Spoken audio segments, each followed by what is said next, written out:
नमस्कार, मैं हूं आपके साथ इश्तियाक अहमद और आप देख रहे हैं आर्य न्यूज। स्वागत है आपका मध्य प्रदेश और छत्तीसगढ़ के बुलेटिन में। रुक करेंगे तमाम खबरों की तरफ। राहुल गांधी के छत्तीसगढ़ दौरे को लेकर तैयारियां तेज हो गई हैं और आज प्रदेश कांग्रेस कार्यकारिणी की अहम बैठक आयोजित हुई है, जिसमें मुख्यमंत्री भूपेश बघेल भी शामिल हुए और इस बैठक में राहुल के दौरे को लेकर चर्चा हुई। और बैठक के बाद सीएम बघेल ने कहा कि राहुल गांधी के दौरे को लेकर कार्यकर्ताओं में उत्साह है और वो प्रदेश में 3 महत्वपूर्ण कार्यों का शुभारंभ करेंगे। और वहीं आम बजट को सीएम बघेल ने निराशाजनक बजट बताया है। और वहीं मुख्यमंत्री भूपेश बघेल ने मोदी सरकार के बजट पर निशाना साधते हुए बजट को दिशाहीन बताया और उन्होंने कहा कि ये दिशाहीन बजट है और इसमें किसानों, महिलाओं और युवाओं को देने के लिए कुछ भी नहीं है। और ये बजट किसानों की आय दोगुनी करने और स्मार्ट सिटी परियोजनाओं के बारे में कुछ नहीं कहता है। और सब सोच रहे थे कि किसानों को कुछ मिलेगा, मजदूरों को कुछ मिलेगा, लेकिन नहीं मिला। और किसानों की आय दोगुनी करने के बारे में कोई बात नहीं की गई और पुराने बजट में जो कुछ शामिल थे उसको भी पूरी करने के कोई प्रावधान नहीं है। और इस बजट में ना नौजवानों के लिए कुछ है, ना बेरोजगारों के लिए कुछ है।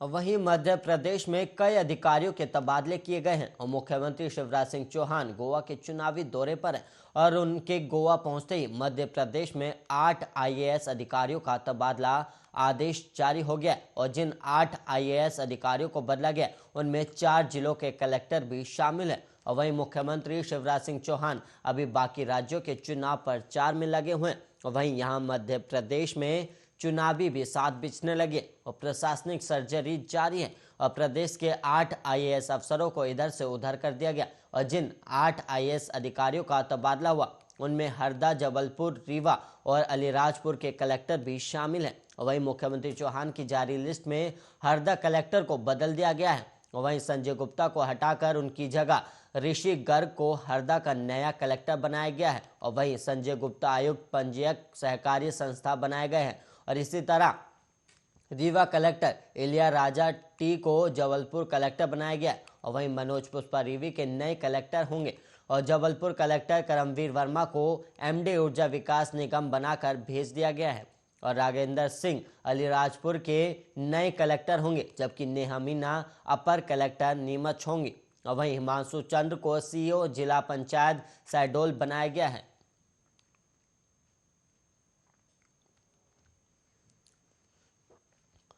और वहीं बिना पुनर्वास जमीन छीनने का आरोप लगाते हुए धरने पर बैठे नवा रायपुर के किसान अब राहुल गांधी से मिलना चाहते हैं। और वहीं किसानों का कहना है कि अगर उनकी मुलाकात राहुल गांधी से नहीं कराई गई तो वो सड़क पर बैठ जाएंगे। दरअसल राहुल गांधी से चर्चा कर किसान उन्हें अपने साथ हुए अन्याय के बारे में बताना चाहते हैं और किसानों का कहना है कि राहुल गांधी की अगुवाई में बने भू अर्जन पर पुनर्वास कानून के बावजूद जमीन का 4 गुना मुआवजा नहीं दिया गया और बिना पुनर्वास उनकी 20,000 एकड़ जमीन छीन ली गई। और नई राजधानी प्रभावित किसान कल्याण समिति की ओर से कांग्रेस प्रदेश अध्यक्ष, सरकार के 3 मंत्रियों और वरिष्ठ अफसरों को पत्र लिखा गया है। और वहीं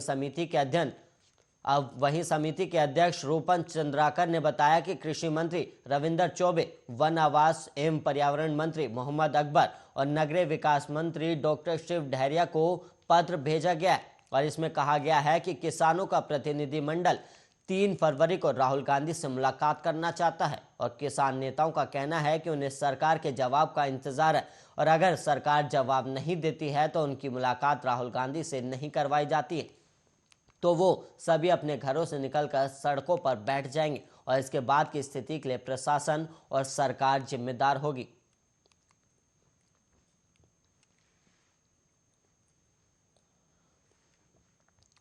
छत्तीसगढ़ के जांजगीर चांपा जिले में शादी का झांसा देकर 2 साल से एक युवती के साथ शारीरिक शोषण करने का मामला सामने आया था, जिसके बाद पुलिस ने आरोपी को गिरफ्तार कर लिया। दरअसल पीड़िता ने जयपुर थाने में रिपोर्ट दर्ज कराया था कि पिछले 2 सालों से आरोपी गोपाल चंद्र निवासी बेलादुला द्वारा शादी का झांसा देकर उस युवती के साथ जबरन शारीरिक शोषण करता रहा और इस रिपोर्ट के आधार पर जयपुर पुलिस ने आरोपी के विरुद्ध धारा 376 आईपीसी के अपराध पंजीबद्ध कर मामले की गंभीरता को देखते हुए तत्काल कार्रवाई शुरू की गई और 24 घंटे के अंदर युवती के साथ शादी का झांसा देकर शारीरिक शोषण करने वाला आरोपी गोपाल चंद को जैजैपुर पुलिस ने गिरफ्तार कर उसे न्यायिक रिमांड पर जेल भेज दिया है।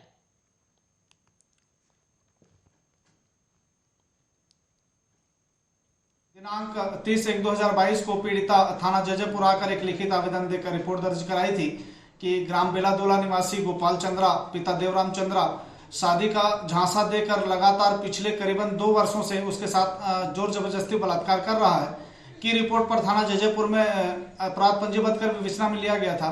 वरिष्ठ अधिकारियों के दिशा निर्देश प्राप्त होने पर त्वरित कार्यवाही करते हुए जैजैपुर के द्वारा एक टीम गठित किया गया, जिसमें 31/1/2022 को आरोपी गोपाल चंद्रा को पुलिस हिरासत में लेकर विधिवत गिरफ्तार कर आज दिनांक 31/1/2022 को जांजगीर चांपा जिले के हसोद थाना क्षेत्र में दहेज प्रताड़ना से तंग आकर युवती ने आत्महत्या कर ली।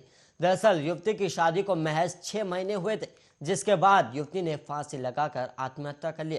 और जानकारी के दौरान पता चला है कि जांच के दौरान पीड़ित मृतका के ससुराल वालों के द्वारा दहेज को लेकर युवती को प्रताड़ित किया जा रहा था, जिससे तंग आकर युवती ने आत्महत्या किया है। और फिलहाल पुलिस ने 6 आरोपियों को गिरफ्तार कर न्यायिक रिमांड के लिए जेल भेज दिया है।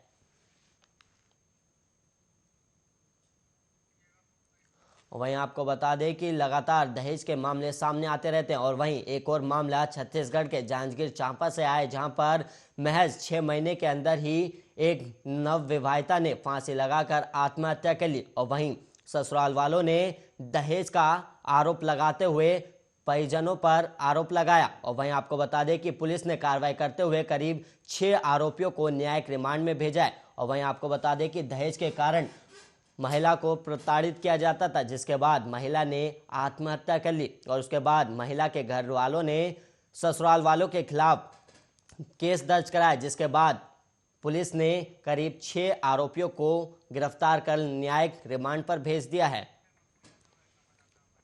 और वहीं इसी खबर पर ज्यादा जानकारी के साथ हमारे साथ जुड़ रहे हमारे सहयोगी पप्पू यादव।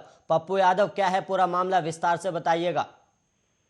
जी अहमद जी, हम आपको बता दें कि पूरा मामला जांजगीर चांपा जिले के हसोद थाना क्षेत्र का है, जहां दहेज प्रताड़ना से तंग आकर एक युवती ने शादी के 6 माह के भीतर फांसी लगाकर आत्महत्या कर ली। जिस मामले को लेकर हसोद पुलिस जांच में जुटी हुई थी। जांच के दौरान पीड़िता मृतक ससुराल वालों के द्वारा दहेज को लेकर युवती को प्रताड़ित किया जा रहा था, जिससे तंग आकर युवती ने आत्महत्या कर ली। इस मामले में हसोद पुलिस ने बड़ा खुलासा करते हुए एक ही परिवार के पति ससुर समेत कुछ 6 आरोपियों को गिरफ्तार कर न्यायिक रिमांड के लिए जेल भेज दिया गया। पप्पू यादव, आत्महत्या करने से पहले कुछ जानकारी सामने आई थी क्या? जी, इस मामले में हमने वहां के थाना प्रभारी से बात किया गया तो शंका के आधार पर जो पीड़िता विवाहिता है उसके परिजनों ने यह आरोप लगाया था कि उनके घर वाले क्या बार बार इस महिला को प्रताड़ित कर रहे थे दहेज के नाम पर कि आप अपने दहेज में कार बाइक पैसे नहीं लाएगा। इस नाम से रिपोर्ट दर्ज कराया कि इस मामले में पुलिस संज्ञान को लेकर जांच में जुटी हुई। और आला अधिकारियों का और कुछ क्या कहना है इस मामले को लेकर?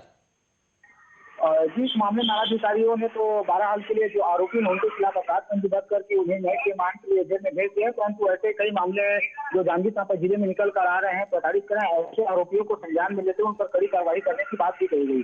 पप्पू यादव, बहुत बहुत धन्यवाद आपका हमारे साथ जुड़कर ज्यादा जानकारी देने के लिए। और वहीं आपको बता दें कि दहेज उत्पीड़न के मामले में महिला ने आत्महत्या कर ली, जिसके बाद पुलिस ने करीब 6 आरोपियों को गिरफ्तार किया है।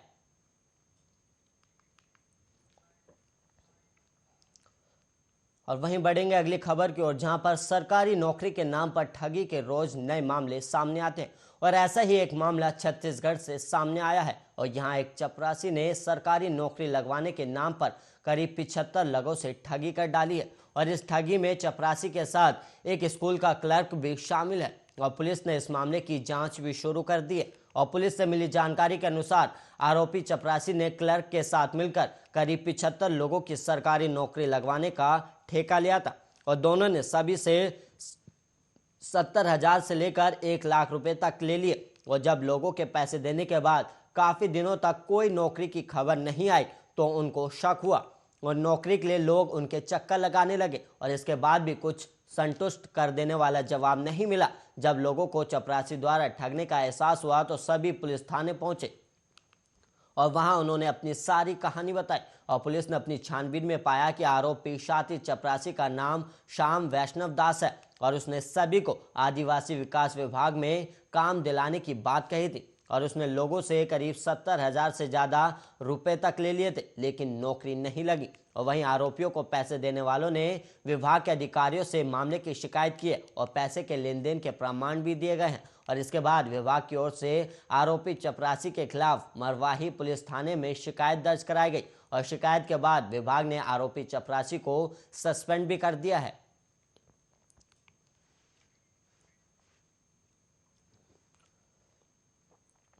जांजगीर चांपा जिले के शक्ति विधानसभा क्षेत्र में सरपंच सचिव के खिलाफ पंच और ग्रामीणों ने मोर्चा खोल दिया है और वहीं लाखों रुपए गबन करने का आरोप भी लगाया गया।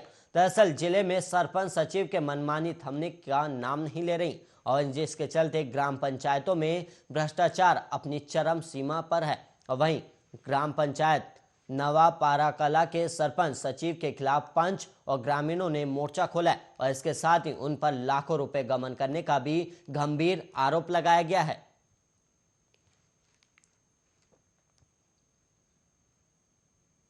जो कि मेरा शिकायत लोकपाल में मैं किया हूँ, जो हमारे गांव के सरपंच हैं, सचिव है, सहायक सचिव है, ये सब जो है फर्जी मास्टर रोल का बिल बनाकर सब पैसा को निकाल कर गबन कर रहे हैं और जो जिसके नाम पे मास्टर रोल भर रहे हैं वो स्वयं उसके घर के सदस्य हैं, जो उनके माताश्री हैं, सरपंच के सास ससुर और उसके मामा भांजी, ये सब के नाम पे फर्जी मास्टर रोल भर भर के लोग पैसा निकाल के खा रहे हैं, जिसका शिकायत मैं लोकपाल में किया हूँ।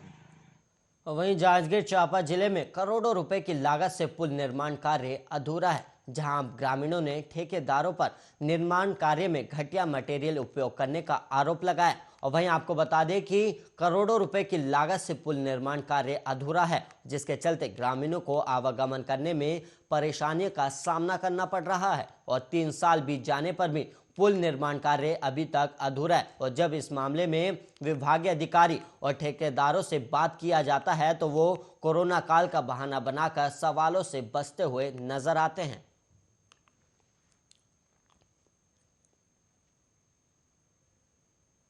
पूर्ववर्ती जो सरकार रही से वो जमीन में जाने वाला के मुआवजा भी नहीं दी, लेकिन आज भूपेश बघेल जी जैसे ही सरकार में बैठी, आज छत्तीसगढ़ बोला मौका मिली तो किसान मन के लिए 10,000 करोड़ रुपए से ज्यादा आज जो मतलब मुआवजा दे दी। उसी तरफ में जो बैराज बने में जो पानी रुका थे तो चारों तरफ जो नदी पानी भराव रही तो कुछ जमीन बच जाती, इसके लिए पुल के भी काम किए जाते। हालांकि कोरोना काल में ठेकेदार ला कुछ परेशानी होत रही सोई, आज हम बोला अपन जो है विभागीय अधिकारी मतलब बोल करके बहुत जल्दी वो पूरा कराबो, ताकि वो क्षेत्र के रहने वाला किसान मन वो पुल के उपयोग करके वो जमीन के भी ओमन उपयोग कराए। एक लिए बहुत जल्दी काम में शुरू हुई और पुल भी पूरा हुई। और वहीं एक तरफ शासन दावा कर रहा है कि 100% टीकाकरण लक्ष्य हासिल करने के लिए जमकर प्रयास किए जा रहे हैं और वहीं दूसरी तरफ किशोरों के टीकाकरण के लिए टीके ही उपलब्ध नहीं है और बुधवार को स्कूल में टीकाकरण बंद रहेगा क्योंकि टीके ही नहीं है और जिले में 1 लाख से ज्यादा किशोर है जिन्हें कोरोना का दूसरा टीका लगाया जाना है, लेकिन किशोरों का टीकाकरण अव्यवस्थाओं की भेंट चढ़ता नजर आ रहा है और 31 जनवरी से 15 से 17 आयु वर्ग के किशोरों को दूसरा टीका लगना शुरू हुआ है, लेकिन ना इसका कोई प्रचार प्रसार किया गया और ना ही रजिस्टर मोबाइल नंबर पर मैसेज भेजे गए और यही वजह है कि 2 दिन में 10,000 किशोर भी दूसरा टीका लगवाने टीकाकरण केंद्र पर नहीं पहुंचे, जबकि पात्रता 1 लाख से ज्यादा ने हासिल कर लिए और 3 जनवरी से पूरे देश में 15 से 17 आयु वर्ग के किशोरों का टीकाकरण शुरू हुआ था और वहीं किशोरों को कोवैक्सीन लगाई जा रही है और वहीं किशोरों को पहले टीके के 28 दिन बाद दूसरा टीका लगाया जाना है। यानी जिन किशोरों ने 3 जनवरी को पहला टीका लगवा लिया था उन्हें अब 31 जनवरी को दूसरा टीका लगाने की पात्रता आ गई थी और 3 जनवरी को टीकाकरण के पहले दिन जिले में 53,000 किशोरों ने पहला टीका लगवा लिया था और इन किशोरों को 31 जनवरी को दूसरा टीका लगाने के लिए केंद्रों पर पहुंचना था, लेकिन 2 दिनों में इनमें से सिर्फ 9,400 किशोर ही दूसरा टीका लगवाने पहुंचे हैं।